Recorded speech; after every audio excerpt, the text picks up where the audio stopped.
প্রিয় দর্শক, শুভ সকাল। সবাইকে আমন্ত্রণ জানাচ্ছি বাংলা ভিশন প্রতিদিনের আয়োজন সংবাদ বিশ্লেষণ ধর্মী অনুষ্ঠান ফ্রন্ট পেজে। আজ আমাদের সাথে স্টুডিওতে আলোচনার জন্য রয়েছেন জাতীয় প্রেস ক্লাবের সভাপতি এবং দৈনিক কালের কণ্ঠের সম্পাদক কবি হাসান হাফিজ, এবং আমি ইমরুল কায়েস আপনাদের সাথে আছি। কবি হাসান হাফিজ, আপনাকে স্বাগত জানাচ্ছি। ধন্যবাদ আপনাকে। প্রিয় দর্শক, আমরা আলোচনা শুরুর আগেই চলুন দেখে আসি আজকে প্রকাশিত সংবাদপত্রের প্রধান প্রধান শিরোনামগুলো। আমি প্রথমে জানাচ্ছি প্রথম আলোর শিরোনাম: খরচে দিশেহারা অভিভাবকেরা, হামের চিকিৎসা, হাম ও হামের উপসর্গ নিয়ে 2 দিনে আরও 12 শিশুর মৃত্যু। টাইমের 100 প্রভাবশালী তালিকায় তারেক রহমান। আবার দেশের শিরোনাম: শক্তি বাড়াচ্ছে এনসিপি, যুক্ত হচ্ছেন জুলাই নেতারা, যোগ দিচ্ছেন জুনায়েদ সিফাত সহ জুলাই সংগঠকরা, আসতে পারেন বিএনপি নেতাদের সন্তানরাও। ভূ রাজনীতিতে ক্রমেই গুরুত্ব হারাচ্ছে ভারত, মন্তব্য প্রতিবেদন মাহমুদুর রহমানের। দৈনিক ইত্তেফাকের শিরোনাম: স্বৈরাচার ভূত এখন বিরোধীদের উপর চেপেছে প্রধানমন্ত্রী, টাঙ্গাইলে কৃষক কার্ড বিতরণ কর্মসূচির উদ্বোধন। হরমুজে চলছে যুক্তরাষ্ট্রের অবরোধ, আরও 3 বাণিজ্য পথ বন্ধের হুমকি ইরানের। সমকালের শিরোনাম: ডিসি নিয়োগের তালিকা তৈরির প্রক্রিয়া নিয়ে প্রশ্ন, গ্রামে 12 ঘন্টা পর্যন্ত বিদ্যুৎ থাকছে না। যুগান্তরের শিরোনাম: কৌশলে মোকাবিলা করবে বিএনপি, বিরোধী দলের আন্দোলন। জমির বাজার মূল্যে দিতে হবে সম্পদ কর, বাজেট 2026-27। মানব জমিনের শিরোনাম: টাইম ম্যাগাজিনে 100 প্রভাবশালী তালিকায় তারেক রহমান। জ্বালানির চাপ বাড়ছে, লোডশেডিং, রিফাইন্ড আওয়ামী লীগে সায় নেই হাসিনার। কালবেলা: মধ্যপ্রাচ্যের সংঘাতে নতুন মাত্রায় এবার মুখোমুখি যুক্তরাষ্ট্র চীন। আরেকটি শিরোনাম: বিনিয়োগ কর্মসংস্থান বাড়াতে নতুন অর্থনৈতিক রূপরেখা। কালের কণ্ঠের শিরোনাম: সংকট তীব্র, বন্ধ হওয়ার পথে ইস্টার্ন রিফাইনারি, ক্রুড অয়েল শেষ, ডেড স্টকেই ভরসা। আরেকটি শিরোনাম: মধ্যপ্রাচ্যের বাইরে বিকল্প শ্রমবাজার খুঁজছে সরকার, সংসদে প্রশ্নোত্তর পর্বে প্রধানমন্ত্রী। দৈনিক ইনকিলাবের শিরোনাম: জ্বলছে জীবন জ্বালানিতে, তেলের জন্য হাহাকার। বাংলাদেশ প্রতিদিনের শিরোনাম: কৃষক কার্ডের যুগে দেশ, 5 বছরে পাবেন 2,75,00,000 কৃষক, খনন হবে 20,000 কিলোমিটার জমি। দেশ রূপান্তরের শিরোনাম: অন্তর্বর্তী সরকারের এক সিদ্ধান্তেই স্বাস্থ্যে ধস, আগামী 2-3 মাসে পরিস্থিতি আরও খারাপের শঙ্কা। দিগন্তের শিরোনাম: ইরানে পাল্টা অবরোধ, পারস্য উপসাগরে লোহিত সাগরে বাণিজ্য বন্ধের আশঙ্কা, হরমুজ প্রণালী অবরোধের মধ্যে যুদ্ধ শেষের পথে ট্রাম্প। উপরের নির্দেশে আড়াল করা হয়েছিল গুলির চিহ্ন, সন্তান হারানো পুলিশ বাবার আর্তনাদ। বণিক বার্তা শিরোনাম: ভারতের দেশজ বাণিজ্যিক ব্যাংক 33, বাংলাদেশে 52টি, ব্যাংক খাত সংস্কারে ভারতের নীতি অনুসরণ করতে পারে বাংলাদেশ। আরেকটি শিরোনাম: যুদ্ধ থামাতে তেহরানে পাকিস্তানের সেনা প্রধান। ডেইলি স্টারের শিরোনাম: government needs $2.61 billion extra until June. আরেকটি শিরোনাম: diplomatic bid to end war gains momentum. নিউজের শিরোনাম: measles cases keep surging, test positivity rate hits 50% at Dhaka শিশু হসপিটাল। আরেকটি শিরোনাম: Iran threatens to surround Red Sea. এবং সবশেষ আমার হাতে ডেইলি অবজারভার শিরোনাম: why mob violence continues, justice on the streets, fear in the air. আরেকটি শিরোনাম: grinding gridlock makes city dwellers grasp for breath. Mister Hasan Hafiz, আমরা সবগুলো কাগজের শিরোনাম দেখলাম। এখানে একটি কমন আছে আমরা, যেটি সব সংবাদপত্রে দেখতে পাচ্ছি, সেটি হচ্ছে যে বর্তমান প্রধানমন্ত্রী জনাব তারেক রহমান তিনি টাইমের ম্যাগাজিনের যে তালিকা করেছেন 100 প্রভাবশালী ব্যক্তি বিশ্বে, তার মধ্যে তার নামটি এসেছেন। তো আমরা দেখি যে একটা দীর্ঘ ঝঞ্ঝা বিক্ষুব্ধ পথ পেরিয়ে 17 বছর পরে তিনি দেশে ফিরেছেন এবং ফেরার পরে প্রধানমন্ত্রী হয়েছেন। তখন আমরা দেখেছি আন্তর্জাতিক মিডিয়াও অনেক সময় লবি দিয়ে নানান ধরনের নেতিবাচক প্রচারণা চালানো হয়েছে, কিন্তু এখন আসার পরে মাত্র 2 মাস তিনি দায়িত্ব নিয়েছেন এবং যেভাবে তিনি কাজ করছেন, এর মধ্যেই এই খবরটি আসলো। সেটাকে আমরা স্বাগত জানাই। এটা বাংলাদেশের জন্য অর্জন, অবশ্যই অর্জন। আমরা একটা যেই 1.5 দশকেরও বেশি সময় চেপে বসা যে জগদ্দল স্বৈরাচারী সরকারকে অপসারণ করতে পেরেছে ছাত্র জনতার সর্বপ্লাবী অভ্যুত্থানের মাধ্যমে, রক্তাক্ত একটা অভ্যুত্থানের মাধ্যমে। তারপর একটা সুন্দর নির্বাচন আমাদের দেশে হয়েছে, তারপর এই যে অর্জন। এবং আরও রাজনীতিতে আমরা গুণগত পরিবর্তন দেখতে পাচ্ছি। আপনি বললেন যে কৃষক কার্ডের যে প্রবর্তন হয়েছে, আমরা জানি যে বাংলা নববর্ষে যে সূচনা করেছিলেন মহামতি সম্রাট আকবর, ফসল লিশনের বাংলাদেশের লোকসংস্কৃতি এবং শস্যের যেই প্যাটার্ন সেটার সঙ্গে মিল রেখে একটা বৈজ্ঞানিক, কিন্তু 1433 সাল আগে এইটা প্রবর্তিত হয়েছিল এবং নতুন একটা মাত্রা যোগ হলো কৃষক কার্ডের মাধ্যমে। সেই একই দিনে একই সময়ে আমরা খবর পেলাম যে বাংলাদেশের নেতা, নতুন নেতা, নির্বাচিত নেতা এবং মানে স্বপ্ন দেখাচ্ছেন যিনি আমাদেরকে রাজনীতিতে গুণগত পরিবর্তনের, যিনি সূচনা করেছেন ইতিমধ্যে এবং সেটা প্রশংসিত হচ্ছে, বিশ্বব্যাপী সেটা স্বীকৃতি অর্জন করেছে, সেটাকে আমরা স্বাগত জানাই। এটা বাংলাদেশের জন্য একটা গর্বের বিষয়, অহংকারের বিষয়। আমরা আশা করি সেটাকে, এই শক্তিকে পুঁজি করে, প্রেরণা করে, পাথেয় করে আমরা সামনের দিকে এগিয়ে যাব। একটা বৈষম্যমুক্ত, সত্যিকারের সমৃদ্ধ, শান্তিপূর্ণ, স্থিতিশীল, গণতান্ত্রিক একটা বাংলাদেশ আমরা গড়ে তুলতে সক্ষম হব। এখানে ছোট্ট একটি প্রশ্ন করতে চাই, সেটি হচ্ছে যে অনেকেই আমরা দেখি, বিশেষ করে সোশ্যাল মিডিয়ায় যেটি আমরা লক্ষ্য করে থাকি, বলা হচ্ছে যে আগের প্রধানমন্ত্রী অনেক কথা বলতেন কিন্তু বর্তমান প্রধানমন্ত্রী চুপ। এটিকে ধরে নিয়ে আবার কেউ কেউ বলার চেষ্টা করেছেন যে তাহলে কি সরকার কি অন্যরা চালাচ্ছে কিনা, যেহেতু তিনি কম কথা বলছেন। এটা তো একটা প্রজ্ঞার পরিচয়, বিচক্ষণতার পরিচয়। কথার থেকে তো কাজটা ইম্পর্ট্যান্ট বেশি, তাই না? অতীতে আমরা এত কথার ফুলঝুরি দেখেছি এবং মানে বিস্তৃতি, আমরা বিস্তৃতিপরায়ণ জাতি। আমরা দেখেছি যে হিংসা, বিদ্বেষ এবং আক্রমণ এবং অশ্লীলতা রাজনীতিতে এবং ক্ষমতা কুক্ষিগত করে রাখার জন্য যে প্রবণতা এবং সমস্ত প্রতিষ্ঠানকে ধ্বংস করে দেওয়া, সেই ভগ্নস্তূপের মধ্যে কিন্তু এই সরকার একটা বিপর্যস্ত অর্থনীতি, সব কিছুর মধ্যে কিন্তু একটা ডিসঅর্ডারের মধ্যে দিয়ে সরকারি ক্ষমতায় এসছে, দায়িত্ব নিয়েছে। সুতরাং এটাকে সংহত করতে সময় লাগবে। আমরা একটু সময় দিতে চাই, আমরা ধৈর্য ধরতে চাই, আমরা সংযমের পরিচয় দিতে চাই। আপনি জানেন যে বিশ্বব্যাপী যেই মন্দা চলছে, অর্থনৈতিক মন্দা, যুদ্ধকালীন পরিস্থিতির কারণে, এবং প্যালেস্টাইনের রক্ত ঝরছে অনেক আগে থেকেই। ইরানে আগ্রাসনের শিকার হয়েছে ইরানের জনগণ এবং তাদের সম্পদ।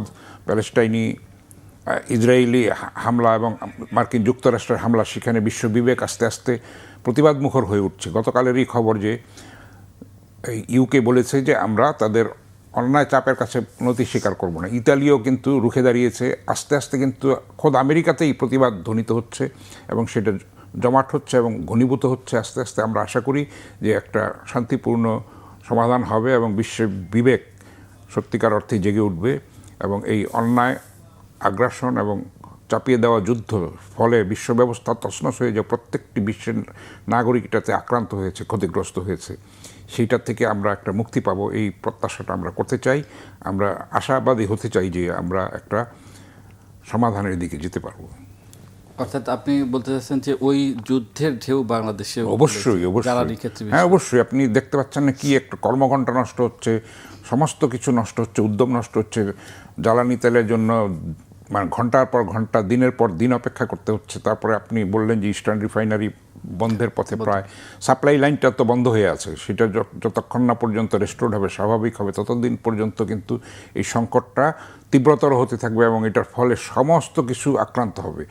দ্রব্যমূল্য কিন্তু আমাদের নাগালের বাইরে অনেকখানি চলে গেছে, আরও হয়তো যাবে।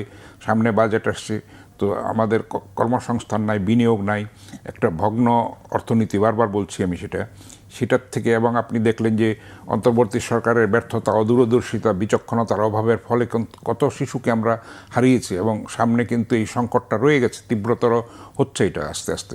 সেটাও কিন্তু বিচারের আওতায় আনা উচিত, তদন্ত করা উচিত। যারা দায়ী তাদেরকে শাস্তি দেওয়া দরকার, না হলে ভবিষ্যতে এই ধরনের ঘটনার পুনরাবৃত্তি হবে।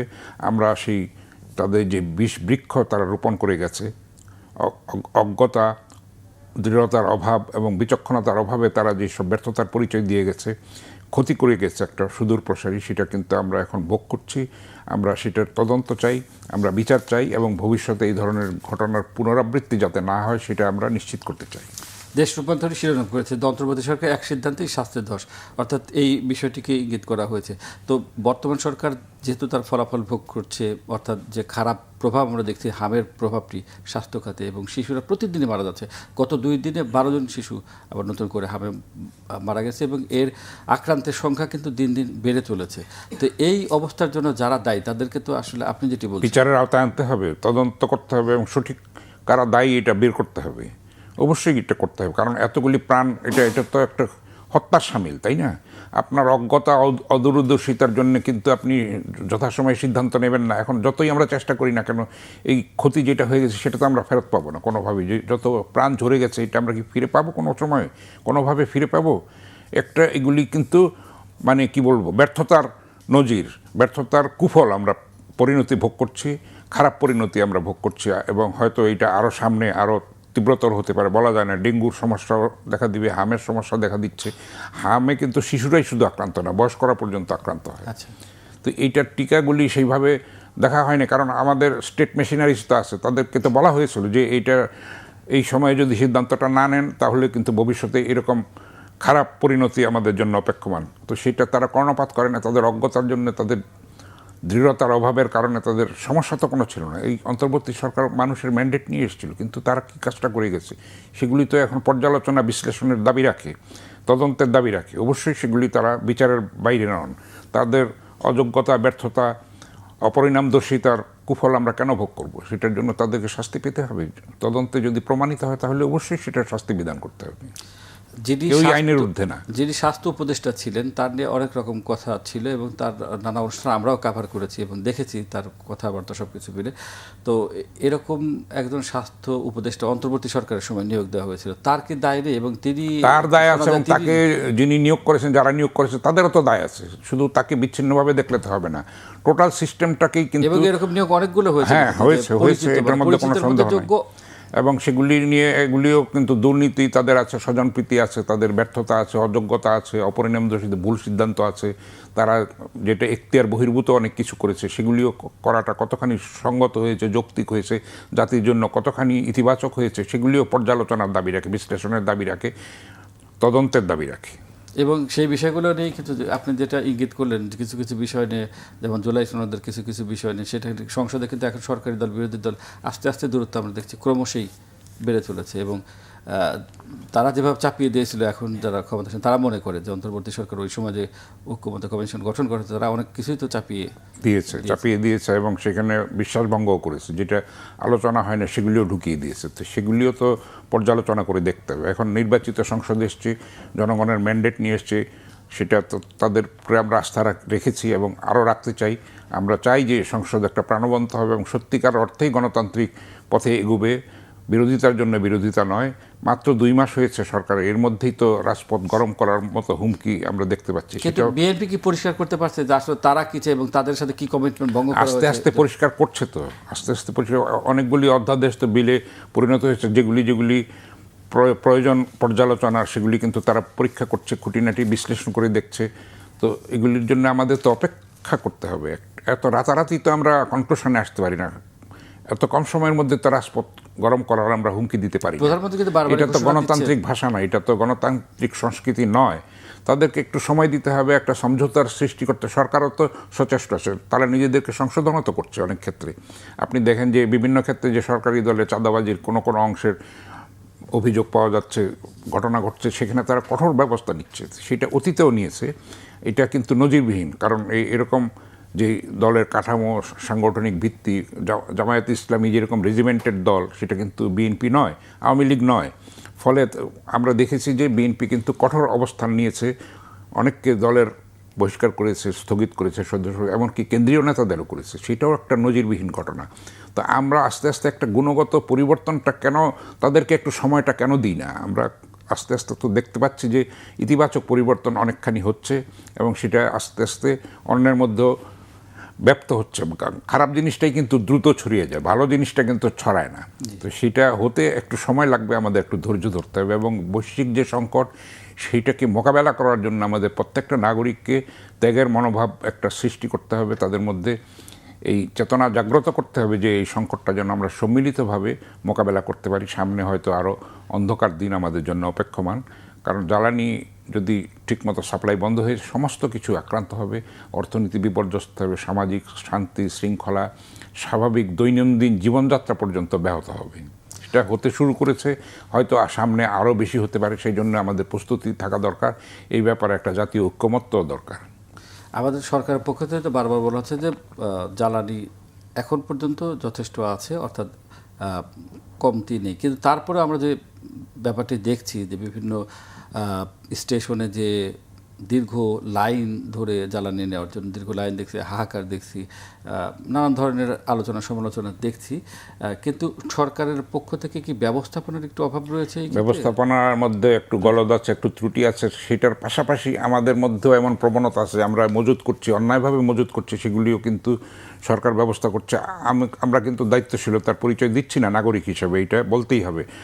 সামগ্রিকভাবে দিতে পারছি না। মুষ্টিমেয় কিছু লোক অসাধু, তারা কিন্তু মজুত করছে তেল, সেটা জ্বালানি উদ্ধারও হচ্ছে, শাস্তিও দেওয়া হচ্ছে। তো এইটা কমে আসতে হবে এবং ব্যবস্থাপনাটাকে কঠিন করতে হবে, সুদৃঢ় করতে হবে। এবং ফুয়েল পাস যেটা চালু করেছে সেটারও সমস্যা আছে, মানে ঠিকমতো কাজ করছে না বলে অভিযোগ আছে। তো এগুলিও অ্যাড্রেস করতে হবে। আসলে সরকার তো এত নতুন এবং এইটা এত বড় একটা সংকটের মধ্যে পড়েছে, সেটা কিন্তু আমাদের বিবেচনায় নিতে হবে, আমাদেরকে সহায়তা করতে হবে সবাই মিলে। দেশটা তো সবার, আমরা সবাই মিলে যেন ওই সংকটটা উত্তরণ করতে পারি, এটাই হওয়া দরকার আসলে এখনকার স্পিরিট। এবং সবার মধ্যে যেটা করণীয় সেটাই হচ্ছে এখনকার চ্যালেঞ্জ। এবং আমরা আশা করি যে আমরা ঐক্যবদ্ধ হলে এটা মোকাবেলা করতে আমরা সক্ষম হব। আপনি আপনার কথায় একসময় বলছিলেন যে ভগ্ন অর্থনীতি নিয়ে এই সরকার যাত্রা শুরু করেছে। ঠিক এই রকম একটি মুহূর্তে প্রধানমন্ত্রী সহ তার সরকার যে স্বপ্নটি দেখাচ্ছেন, যে পরিকল্পনার কথা বলছেন, সেটি নিয়ে সমকাল একটি রিপোর্ট করেছে। 5 বছর অর্থনৈতিক একটি পরিকল্পনা। 2030 সালের মধ্যে 8% প্রবৃদ্ধি, 4 কোটি পরিবারকে ফ্যামিলি কার্ড দেওয়া হবে, 1 কোটি পরিবারকে কর্মসংস্থানের কথা যেটি নির্বাচনের আগেও বলা হয়েছিল। ঠিক এই যখন অবস্থা, তখন আমরা দেখতেছি যে লোডশেডিং ব্যাপকভাবে বাড়ছে গ্রামে গঞ্জে, বিশেষ করে গ্রামের দিকে 8 থেকে 12 ঘন্টা পর্যন্ত, যেটা সমকালের রিপোর্টে বলছে যে 8 থেকে 12 ঘন্টা পর্যন্ত লোডশেডিং থাকছে। কলকারখানায় বিদ্যুতের মানে ঘাটতি বা লোডশেডিং দেখা যাচ্ছে। তো এই অবস্থায় এরকম অর্থনৈতিক পরিকল্পনা বাস্তবায়ন সম্ভব কতখানি হবে? সেই যে সব কিছু মূলে ওই যে আবার জ্বালানির সংকটের কারণে কিন্তু বিদ্যুৎটা উৎপাদন করতে তো জ্বালানিটা লাগে, এবং কয়লা ভিত্তিক যেটা সেটা পরিবেশের জন্য অত্যন্ত ক্ষতিকর, খুব সামান্য পরিমাণে হয়। আমাদের আসলে নবায়নযোগ্য জ্বালানির দিকে যেতে হবে, সোলারের উপরে যেতে হবে, মানে চেষ্টা করতে হবে যতটা সম্ভব এই সংকটটার কিভাবে মোকাবেলা করা যায় এটার একটা সমন্বিত এবং কার্যকর, বৈজ্ঞানিক, বাস্তব উপযোগী একটা পরিকল্পনা আমাদের দরকার। সেখানে সরকার, বিরোধী দল এবং জনগণ সবাই মিলে যদি আমরা কাজটা করতে পারি তাহলে অনেকখানি সহনীয় হবে। আমি বলবো না যে একদম স্মুথ হয়ে যাবে এবং সব সমস্যা রাতারাতি সমাধান হয়ে যায়, এরকম আশা করাটাও ঠিক না। তো যতটা পারা যায় ততটা সহনীয় করাটা দরকার, সেই ব্যাপারেই সচেষ্ট হতে হবে সবাইকে। নতুন করে এখন যেহেতু সংকটটি চলছে, এখন তো হুট করে চাইলেই সরকার নবায়নযোগ্য জ্বালানি বা ওই সময় সাপেক্ষ এবং এটার বিপুল ব্যয় সাপেক্ষও বটে। তো সেটার কথা ভাবতে হবে, একটা দীর্ঘমেয়াদী পরিকল্পনা নিতে হবে। এখন এই যে আপনি শুধু বললেন যে বিদ্যুতের লোডশেডিং হচ্ছে, তা না, সারের সংকট আছে, সেচের সংকট আছে। আমাদের কৃষি প্রধান দেশ, সুতরাং উৎপাদন যদি ব্যাহত হয় তাহলে আবার খাদ্য আমদানির ব্যাপার থাকবে, আমাদের রিজার্ভের উপরে চাপ পড়বে, নানান সমস্যা কিন্তু আছে, একটার সঙ্গে আরেকটা রিলেটেড। এবং সামনে বাজেট আসছে, সরকারের জন্য এটাও একটা বড় চ্যালেঞ্জ। আশা করি তারা তাদের প্রাজ্ঞ, যেই আমাদের অর্থমন্ত্রী আগে তার মন্ত্রী পরিষদে থাকার অভিজ্ঞতা আছে, দীর্ঘদিনের মানে ব্যবসায়ী নেতা, তারপরে আরও যারা আছেন, আমাদের সবাইকে একসঙ্গে নিয়ে সম্মিলিতভাবে এই সংকট মোকাবেলা করাটা দরকার। তাহলে অনেকখানি আমরা আশা করি এই সংকট থেকে উত্তরণ লাভ করতে পারব। ঠিক এই সবার কথা বলেন, গতকালকে এজেক সম্মেলন অনুষ্ঠিত হয়েছে। আপনি জানেন যে জাপানের এটি একটা ইনিশিয়েটিভ এই অঞ্চলের দেশগুলো নিয়ে। তো সেখানে আমাদের প্রধানমন্ত্রী $2 বিলিয়ন একটা প্রস্তাব দিয়েছেন যে বাংলাদেশের জ্বালানি সংকট মোকাবেলা করার জন্য $2 বিলিয়ন একটা প্রস্তাব রয়েছেন। এবং সব দেশকে তিনি বলেছেন যে একত্রিতভাবে যদি এই সংকট মোকাবেলা করা যায়, এগিয়ে আসা যায়, তাহলেই সেটা সম্ভব। বর্তমান বাস্তবতায় এটা কতখানি ফলপ্রসূ?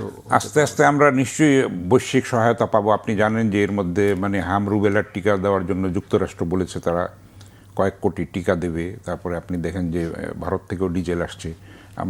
ভারত বলেছিল যে একটা নির্বাচিত সরকারের সঙ্গে তারা কাজ করতে আগ্রহী, সেটা আমরা দেখছি। আবার ভিসা সহজীকরণ হয়েছে, একটা সম্পর্কটা স্বাভাবিকীকরণের দিকে যাচ্ছে। এবং টাইম ম্যাগাজিনের দৃষ্টিতে যে 100 জন প্রভাবশালী দেশনেতার মধ্যে আমাদের তারেক রহমান ঠাঁই পেয়েছেন, সেটাও আমাদের যে আন্তর্জাতিক ক্ষেত্রে সহায়তা মানে সাহায্য করবে। ফলে আমরা অনেকখানি বৈশ্বিক সহায়তা পাবো আশা করি। আমাদের এই সংকটের সময় অনেকে আমাদের পাশে দাঁড়াবেন, আমরা এটা বিশ্বাস করি।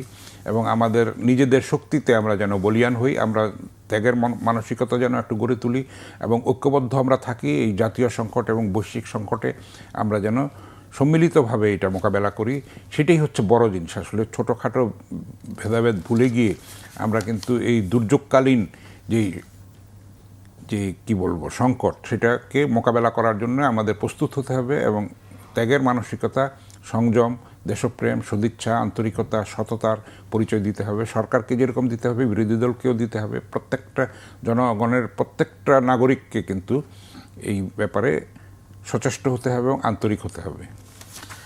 মানবজমিন একটি আমি শিরোনাম দেখছিলাম এবং খবরটি দেখছিলাম যে রিফাইন্ড আওয়ামী লীগের শাইনিং হাসিনার, অর্থাৎ এই আমাদের প্রতিবেশী দেশটা একটি উদ্যোগ নিয়েছিল একটা রিফাইন্ড ওয়েতে আওয়ামী লীগ নিয়ে আসা অথবা শেখ হাসিনাকে কাতার যাওয়া, কিন্তু মানে কাতার গিয়ে আশ্রয় নেওয়ার, কিন্তু দুটি প্রস্তাবনী কৌশলে নাকচ করে দিয়েছেন, যেটি এই প্রতিবেদনটি বলছে।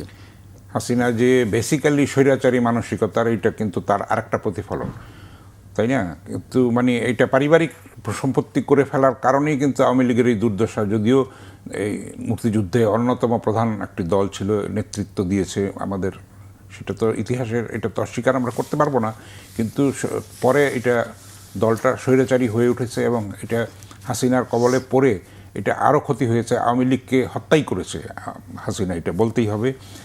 সেটা মানুষকে জনগণ থেকে বিচ্ছিন্ন করেছে এবং স্বৈরাচারী পদক্ষেপ নিয়ে ক্ষমতা কুক্ষিগত করার জন্য সম্পদ পাচার করেছে, দুর্নীতি করেছে, স্বজনপ্রীতি করেছে, অন্যায়কে প্রশ্রয় দিয়েছে, খুনিদেরকে প্রশ্রয় দিয়েছে। ফলে দেশটা একটা সামগ্রিক একটা ভাগাড়ে পরিণত হয়েছে এবং তিনটা প্রহসনমূলক নির্বাচন করে দেশের জাতীয় মর্যাদাকে এবং অহংকারকে পদদলিত করেছে, কলুষিত করেছে, ভুলুণ্ঠিত করেছে।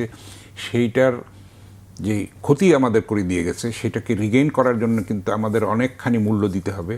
আপনি দেখেন যে একটা ভুলের জন্য কিন্তু খেসারতটা কীভাবে দিত। এই যে বললেন যে হামের টিকার যথাসময়ে ব্যবস্থা নেওয়া হয় নাই বলে শত শত প্রাণ ঝরে গেছে এবং সামনে সংকট আরও অপেক্ষমান। তো হাসিনাও সেভাবে রাজনীতির একটা ক্ষতি করে দিয়ে গেছে এবং 1/11 যে এক্সটেনশন ছিল বিরাজনীতিকরণের, সেইটাকে শেখ হাসিনা পারিবারিকভাবে দেশটাকে কুক্ষিগত করার জন্য সমস্ত কিছু কাজ করেছে। সেই মানসিকতার থেকে এখনও বেরিয়ে আসতে পারেনি। তাদের কোনো অনুতাপ নাই, কোনো অনুশোচনা নাই। এত যে প্রাণহানি করেছে এবং অন্যায় করেছে, গণহত্যা চালিয়েছে, বর্বরতা চালিয়েছে, মানবতার বিরুদ্ধে অপরাধ করেছে, সেটাও কিন্তু বিচার হচ্ছে এবং আমরা সেটা সঠিক, ন্যায্য এবং স্বচ্ছ, আন্তর্জাতিকভাবে গ্রহণযোগ্য বিচার চাই এবং যাতে ভবিষ্যতে কোনো ফেসিবাদ মাথা তুলে দাঁড়াতে না পারে। রিফাইন্ড আওয়ামী লীগ বলতে যতটুকু বুঝতে পারি সেটি হচ্ছে শেখ হাসিনা এবং যারা দণ্ডিত অন্যরা রয়েছেন তাদেরকে বাদ দিয়ে একটা আওয়ামী লীগ দাঁড় করানো, কিন্তু সেটা কি আসলে তৃণমূল পর্যায়ের নেতা কর্মীরাও কি চায়? চায় না। সেটা একটা মানে এটা একটা কাল্ট আর কি, যে মানে মিথ আর কি একটা। এটা শুধু বাংলাদেশের মানুষের না, এটা সারা পৃথিবীতেই আছে। আপনি দেখেন বহু দেশে কিন্তু রাজা আছে, তারপরে তাই না, তারা কিন্তু একটা চায়, এমন একটা আইকন চায়। এটা হয়তো মানবিক একটা বিষয়ই আসলে, এর বাইরে আমরা উঠতে পারি না। কিন্তু আপনার ইসলামেও তো রাজতন্ত্র সমর্থন করে না, গণতান্ত্রিক পদ্ধতির প্রতি কিন্তু ইসলাম সমর্থন দেয় এবং সেইটা অনুশীলন করতে বলে। আমরা দেখছি যে ধর্মান্ধতাও মাথা চারা দিচ্ছে সারা বিশ্বে, শুধু বাংলাদেশেই না। তো এটাও কিন্তু ক্ষতিকর দিক। আমরা প্রতিক্রিয়াশীলতা মুক্ত প্রগতিশীল একটা সমাজ চাই, যেখানে একটা মানবিক সমাজ চাই, আলোকিত মানুষরা যেখানে নেতৃত্ব দেবে, মেধাবীরা, দেশপ্রেমিকরা এবং সততা যাদের আছে তারা যেন নেতৃত্ব দেয়। তাহলেই কিন্তু মানুষের মুক্তির একটা স্বপ্নের একটা পূরণের একটা রাস্তা তৈরি হতে পারে। আমরা কিন্তু সেটার অনুপস্থিতি দেখতে পাচ্ছি, সেটাই কিন্তু চিন্তার বিষয়।